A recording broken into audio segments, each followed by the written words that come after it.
നമസ്കാരം. ദീർഘകാലമായി അവധിയിൽ തുടരുന്ന ഡോക്ടർമാർക്കെതിരെ കർശന നടപടി സ്വീകരിക്കാൻ ആരോഗ്യവകുപ്പിന്റെ നീക്കം. സർക്കാർ മെഡിക്കൽ കോളേജുകളിലെ 56 ഡോക്ടർമാർക്കെതിരെയാണ് ആരോഗ്യവകുപ്പ് നടപടിക്ക് ഒരുങ്ങുന്നത്. 15 ദിവസത്തിനകം ജോലിക്ക് ഹാജരാകണമെന്നാവശ്യപ്പെട്ട് ഇവർക്ക് നോട്ടീസ് നൽകും. എന്നിട്ടും ഹാജരാകാത്ത ഡോക്ടർമാരെ മറ്റൊരറിയിപ്പില്ലാതെ തന്നെ പിരിച്ചുവിടാനാണ് ആരോഗ്യവകുപ്പിന്റെ തീരുമാനം. മെഡിക്കൽ കോളേജുകൾക്ക് പുറമെ മറ്റ് ആശുപത്രികളിലെ ജോലിക്ക് ഹാജരാകാത്ത ഡോക്ടർമാർക്കെതിരെയും നടപടിയുണ്ടാകും. ഉന്നത പഠനം, ആരോഗ്യ പ്രശ്നങ്ങൾ തുടങ്ങി പല കാരണങ്ങൾ പറഞ്ഞാണ് സർക്കാർ ഡോക്ടർമാർ ഏതാനും വർഷത്തേക്ക് അവധി എടുക്കുന്നത്.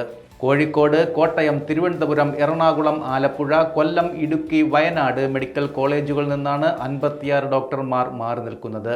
ലെക്ചർ, അസിസ്റ്റന്റ് പ്രൊഫസർമാർ തുടങ്ങിയ തസ്തികകളിൽ ഉള്ളവരാണ് ഇവർ.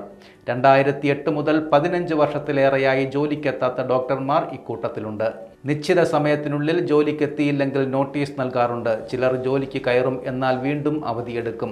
പലരും നാട്ടിലും വിദേശത്തും ജോലി ചെയ്യുന്നതായി കണ്ടെത്തിയിരുന്നു. ഇതോടെയാണ് പിരിച്ചുവിടാൻ നടപടി ആരംഭിച്ചത്. തിരിച്ച് ജോലിക്ക് കയറാൻ പലതവണ അവസരം നൽകിയെങ്കിലും അനധികൃത അവധിയിൽ തുടരുകയാണെന്ന് ആരോഗ്യവകുപ്പ് വിശദീകരിക്കുന്നു.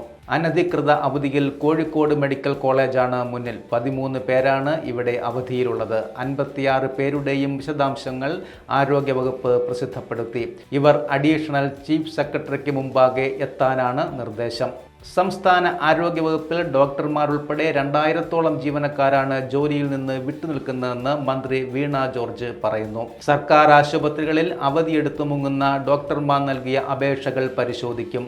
പ്രസവ അവധിയെടുത്തു വരെ മുങ്ങിയ ഡോക്ടർമാരുണ്ടെന്നാണ് പ്രാഥമിക വിവരം.